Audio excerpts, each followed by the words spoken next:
Baiklah murid-murid, Bismillahirrahmanirrahim. Assalamualaikum warahmatullahi wabarakatuh dan selamat bertemu kembali dalam sesi pengajaran dan pembelajaran di rumah bersama dengan saya Cikgu Muhammad Syauqi bin Abu Hassan bagi mata pelajaran Reka Bentuk dan Teknologi tahun 4. Jadi apa khabar semua murid-murid? Lama kita tak berjumpa, hampir sebulan. Saya rasa memang betul-betul sebulan lah kita tak dapat berjumpa.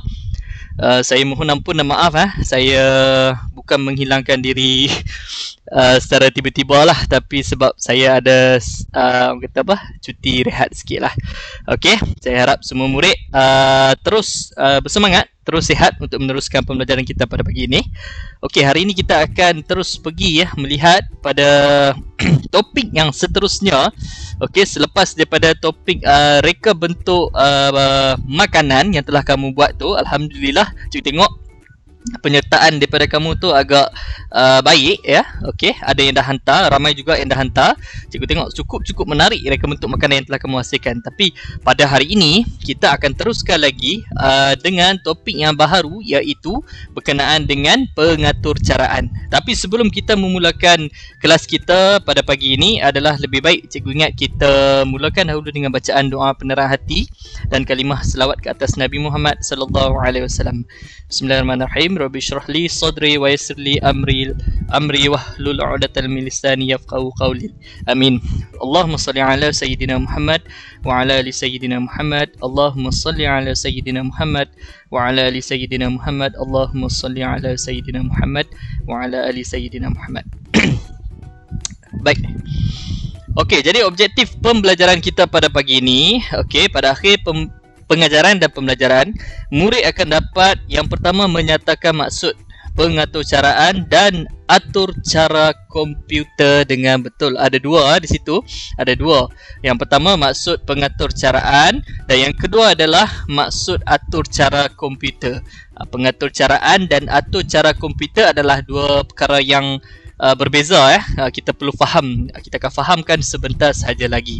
Okey, dan yang kedua, pada akhir pengajaran dan pembelajaran ini, murid juga akan dapat memberi 3 contoh peralatan atau perkakasan yang digunakan ataupun yang menggunakan pengaturcaraan.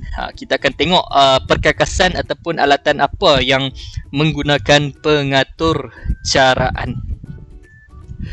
Okey, oleh disebabkan tajuk ini dia agak rumit sebenarnya. Dia memerlukan masa untuk kita faham. Jadi cikgu akan kelas yang dibuat ini akan terbahagi kepada beberapa bahagian. Jadi ini adalah bahagian yang pertama lah untuk reka bentuk pengaturcaraan. Jadi murid-murid akan merujuk, hari ini kita akan merujuk pada buku teks RBT tahun 4, halaman 76, 77, 78 dan 79.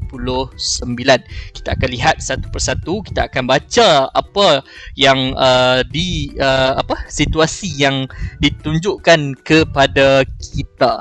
Okey. Kita lihat pada muka surat 76 dan 77 dahulu. Okey, tajuk dah, kita dah masuk kepada unit yang ke-6, iaitu pengaturcaraan. Baiklah, kalau kita baca dekat situ, Arif dan Leong mengisi masa lapang mereka dengan bermain permainan video setelah selesai mengulang kaji pelajaran.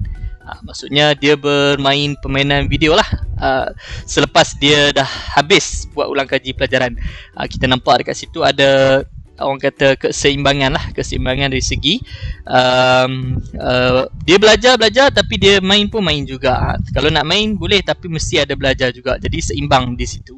Okay, kemudian adik-adik Arif asyik memerhatikan gelagat mereka. Okey, kalau kita baca dekat situ, lelaki yang pakai baju biru tu dia cakap, hebat betul orang yang mencipta permainan ini. Pernah tak kamu fikir kan? Kamu pun mesti pernah main kan?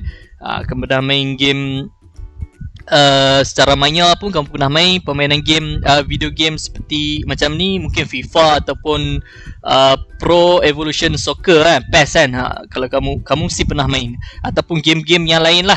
Tapi pernah tak kamu fikir siapa yang mencipta, macam mana dia orang buat game ni, macam mana orang ni cipta game kan? Jadi lelaki yang berbaju biru ni dia kata, hebat betul orang yang mencipta permainan ini. Okey, kemudian adik perempuan yang berbaju pink tu dia cakap, bagaimanakah cara mereka mencipta permainan ini ya? Dia pun timbul satu persoalan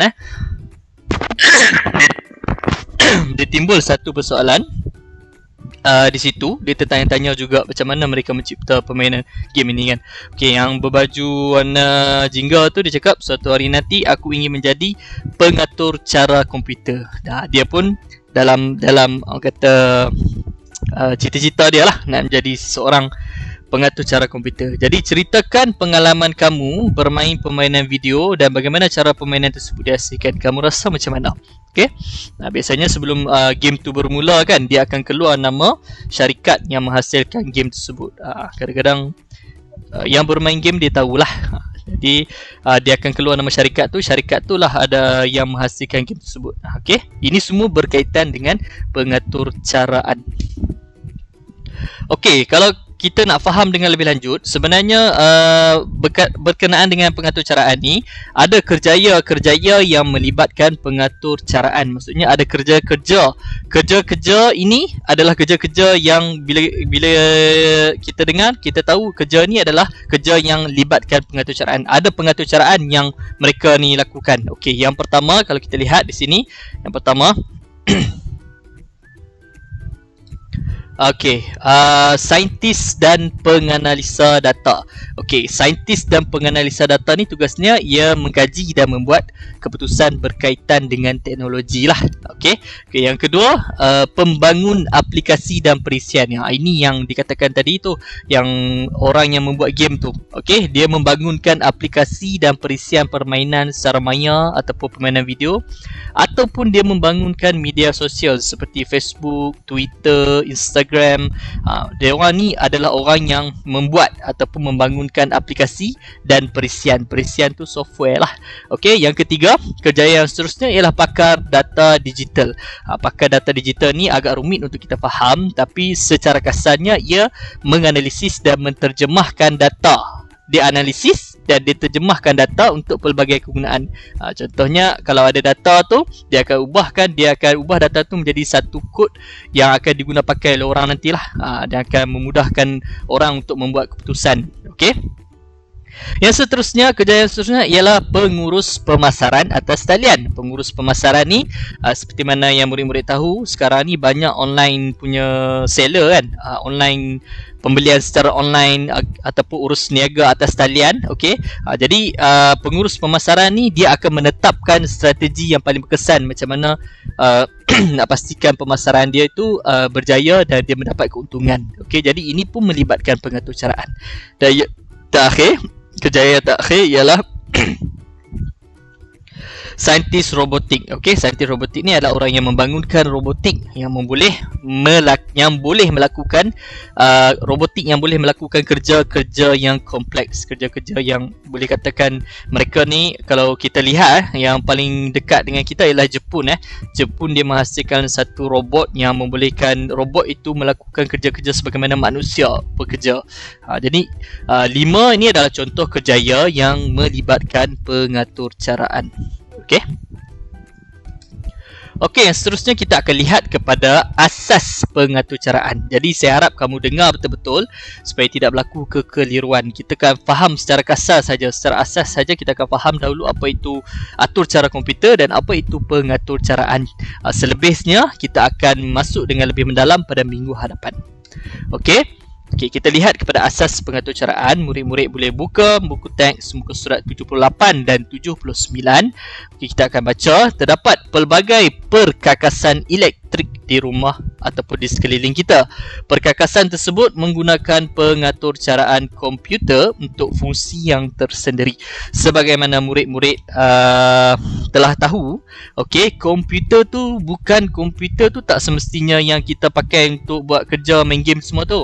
Komputer bukan itu saja. Komputer riba tu bukan itu saja. Sebenarnya telefon bimbit ini pun adalah komputer. Okey, mesin basuh pun adalah komputer. Televisyen pun adalah komputer. Begitu juga penyaman udara, jam digital. Semua tu sebenarnya adalah komputer. Tapi dia ada pengkelasan dia yang tersendiri. Tanpa komputer di dalam perkakasan tersebut, dia tak akan berfungsi sebagaimana yang berfungsi pada hari ini. Jadi kamu beruntunglah generasi sekarang, kamu dilahirkan dan kamu dibesarkan dengan teknologi-teknologi sebegini. Pada zaman saya bukan tak ada, tapi ada, cumanya dia tak orang kata secanggih yang ada pada zaman sekarang, tak banyak pilihan ataupun banyak yang boleh dilakukan lagi pada zaman sekarang. Jadi komputer tak semestinya komputer yang PC tu, personal desktop tu, tak semestinya yang tu, tapi benda-benda yang ada pengaturcaraan, itu kita gelar dia sebagai komputer. Okey, jadi pengaturcaraan komputer yang ada di sekeliling kita ada banyak. Okey, kalau kita lihat kepada contoh yang telah dilabelkan di dalam buku teks muka surat 78 ni, dekat ruang tamu tu ada ibu dia duduk bersama dengan anak-anak dia. Yang dia pegang ni mungkin tablet ataupun telefon bimbit. Ini pun adalah komputer. Okey, yang pertama ialah penyaman udara dekat atas ni.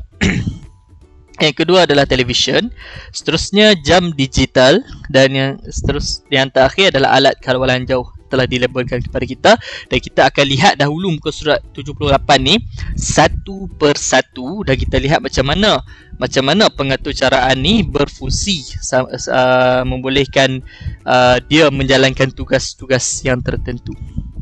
Okey, kita lihat dahulu yang pertama. Okey, dekat sini atur cara komputer dalam jam digital membolehkan kita melihat masa dan dapat mengaktifkan bunyi penggerak. Okey, dia cakap dalam jam digital tu kita boleh buat ataupun kita boleh set untuk aktifkan bunyi penggerak. Bunyi penggerak tu bunyi alarm lah. Kamu nak set, contohnya kamu setkan jam tu pada pukul 6 pagi sebab kamu nak bangun pada pukul 6 pagi, kamu nak jam tu berbunyi pada pukul 6 pagi. Jadi macam mana proses jam digital ini, kalau ikut kepada pengaturcaraan dia, atur cara komputer pada jam digital yang pertama ialah pengguna ataupun kamu ataupun orang akan memberikan arahan dengan menekan pada butang yang ada pada peralatan. Jadi dekat butang-butang tersebut dia boleh tekan.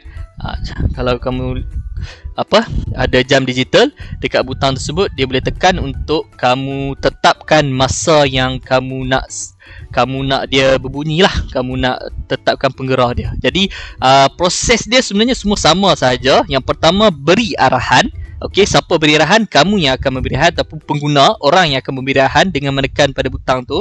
Yang kedua, kemudian nanti komputer tu akan memproses. Komputer tu jam digital lah. Bila saya sebut komputer, tak macam saya beritahu tadi, komputer tu bukan komputer yang kita guna untuk buat kerja, Word semua tu kan, ataupun kamu nak main game. Bukan itu saja. Komputer boleh jadi telefon bimbit pun komputer, mesin basuh komputer, peti ais komputer, televisyen komputer. Dalam tu ada pengaturcaraan, dan dalam TV semua tu ada komputer. Itu adalah komputer. Dia ada CPU. Okey, kemudian yang pertama tadi beri arahan. Yang kedua, komputer akan memproses. Selepas beri arahan, komputer akan memproses. Selepas kamu tekan, kamu setkan masa, komputer akan proses. Komputer akan proses arahan yang diberikan pengguna. Maafkan saya salah hijau sini yang diberikan oleh pengguna. Dan yang terakhir, komputer akan melaksanakan tugas. Ini adalah atur cara dia. Memang atur cara ni sama kepada semua perkakasan elektrik ataupun komputer. Komputer akan terima arahan dan melaksanakan tugas. Nanti dia akan laksanakan tugas dia lah. Tepat pada pukul 6 pagi dia akan berbunyi. Itu adalah atur cara komputer bagi jam digital. Yang seterusnya kita akan lihat di sini. Okey, murid perempuan tu menyatakan atur cara komputer dalam televisyen pintar membolehkan kita menonton program serta mengakses aplikasi internet, radio dan sebagainya. Okey, televisyen pintar ni maksud dia smart TV lah, smart TV yang ada pada hari ni. Smart TV ni beza dia dengan televisyen biasa. Yang pertama mungkin dari segi bentuk dia agak nipis. Okey, kemudian dia lebih banyak benda yang boleh dilakukan, seperti dia boleh akses kepada internet, radio. Internet tu kamu boleh masukkan lagi beberapa apps ataupun aplikasi ke dalam televisyen tersebut. Jadi bagaimana atur cara bagi atur cara bagi komputer televisyen? Okey, yang pertama akan diberi arahan oleh pengguna. beri arahan, sama saja proses dia, beri arahan, komputer proses dan dia akan laksanakan tugas dia. Okey, pengguna akan memberi arahan dengan menekan pada butang yang ada pada peralatan.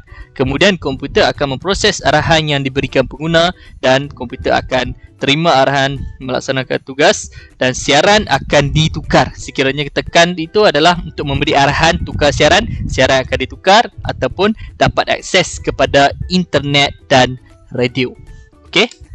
Yang seterusnya, kalau kita lihat kepada murid perempuan ini, dia cakap atur cara komputer dalam alat kawalan jauh membolehkan kita mengawal televisyen dari jarak jauh. Alat kawalan jauh ni adalah yang dimaksudkan murid ini adalah remote controller bagi televisyen. Jadi sama saja proses atau cara dia bagi alat kawalan jauh ialah beri arahan, komputer proses dan dia akan laksanakan tugas dia, iaitu pengguna akan memberikan arahan dengan menekan pada butang yang ada pada alat kawalan jauh. Kemudian komputer akan memproses arahan dan komputer akan terima arahan dan melaksanakan tugas dia, iaitu dapat dihantar arahan tu melalui signal ataupun melalui kita kata melalui signal lah. Okey. Okey, yang seterusnya kalau kita lihat kepada murid lelaki ni yang terakhir, dia menyatakan bahawa atur cara komputer dalam penyaman udara, dalam aircon air conditioner, membantu kita menetapkan suhu bilik serta melaraskan suhu bilik yang bersesuaian secara automatik. Jadi bagaimana atur cara komputer bagi penghawa dingin? Yang pertama, dia akan beri arahan, pengguna akan beri arahan dengan menekan pada butang yang ada pada alat kawalan jauh tersebut, pada remote controller untuk aircon. Kemudian komputer di dalam aircon akan memproses memproses arahan yang diberikan dan komputer akan laksanakan tugas, iaitu dia akan menetapkan suhu lah. Dia akan menetapkan suhu. Kalau kamu nak set secara automatik, dia akan, komputer yang ada di dalam penghawa dingin itu dia akan set secara automatik. Dia ada satu sensor untuk menentukan sekiranya suhu bilik itu panas, jadi penghawa dingin itu akan mengurangkan suhu dan dia akan sejukkan bilik tersebut. Jadi komputer akan terima arahan dan melaksanakan tugas. Jadi atur cara komputer bagi kebanyakan perkakasan adalah sama. Jadi apakah yang dimaksudkan dengan atur cara komputer 1 dan pengatur caraan 2? Semuanya ada pada halaman 79. Kita lihat pada halaman 79. Okey, atur cara komputer ialah urutan arahan berkod dalam perkakasan elektrik. Saya ulang sekali lagi, atur cara komputer itu adalah urutan arahan berkod dalam perkakasan elektrik atau cara membolehkan data diproses oleh komputer. Jadi kalau kamu lihat kepada perkakasan-perkakasan tersebut, dia ada butang yang untuk ditekan. Butang-butang itu yang mempunyai fungsi yang tertentu, itu adalah kod yang ada pada perkakasan elektrik. Dan atur cara komputer tu itulah atur cara komputer yang ada pada kod yang ada pada perkakasan elektrik. Apa pula yang dimaksudkan dengan pengatur caraan? Pengatur caraan pula ialah set arahan yang mengarahkan komputer melakukan sesuatu tindakan. Lebih kurang sama kan? Tak sama. Pengatur caraan ni adalah yang disetkan kepada perkakasan tersebut. Okey, yang disetkan kepada perkakasan tersebut. Maksudnya dalam pengatur caraan ni ada proses dia sebenarnya, ada orang ataupun kerjaya yang meletakkan arahan-arahan tersebut ke dalam komputer. Nanti bila ada arahan tersebut ke dalam komputer, ada kod tersebut, kod tu dah ada, kod itu adalah atur cara bagi komputer. Jadi pengatur caraan ni adalah proses menetapkan set arahan untuk mengarahkan komputer melakukan sesuatu tindakan. Saya harap kamu faham lah, benda ni agak mengelirukan sedikit lah. Okey, tak apa, saya rasa kamu akan faham apabila kita pergi kepada bahagian 2 pada minggu hadapan. Okey, jadi tugasan kamu, satu saja saya minta hari ini. Murid diminta untuk membuat rakaman video selama 1 minit ataupun lebih sikit pun tak apa, menerangkan kegunaan atur cara komputer pada perkakasan elektrik di ruang dapur pada halaman 79.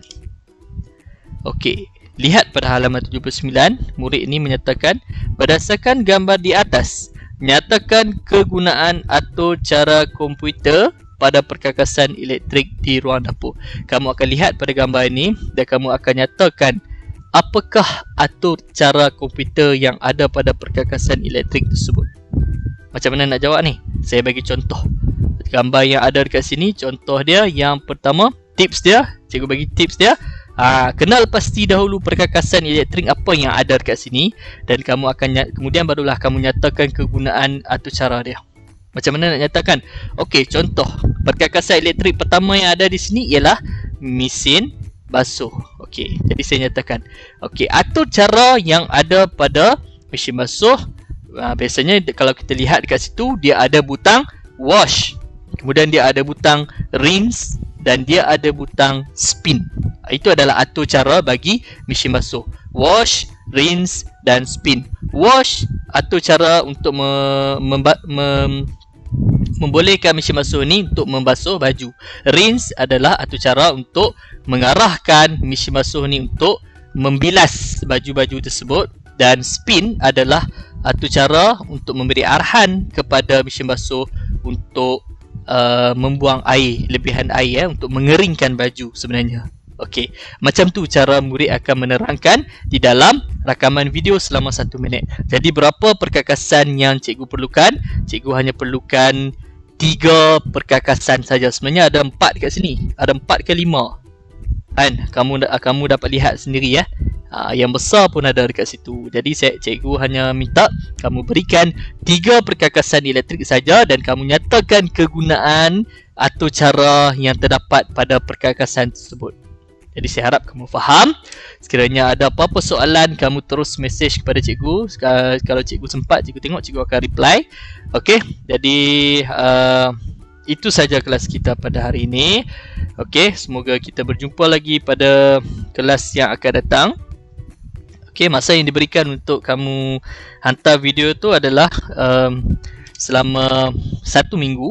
Okey, jadi bila kamu dah ada video tu, okey, kamu simpan dalam phone kamu ke, nanti kamu nak hantar, kamu hantar ke dalam Google Classroom, kamu upload dia sebagai file video Nanti saya akan tengok dan saya akan beri markah. Jadi itu saja daripada saya. Terima kasih atas perhatian yang telah berikan. Assalamualaikum warahmatullahi wabarakatuh. Semoga kita berjumpa lagi pada kelas yang akan datang, insya-Allah.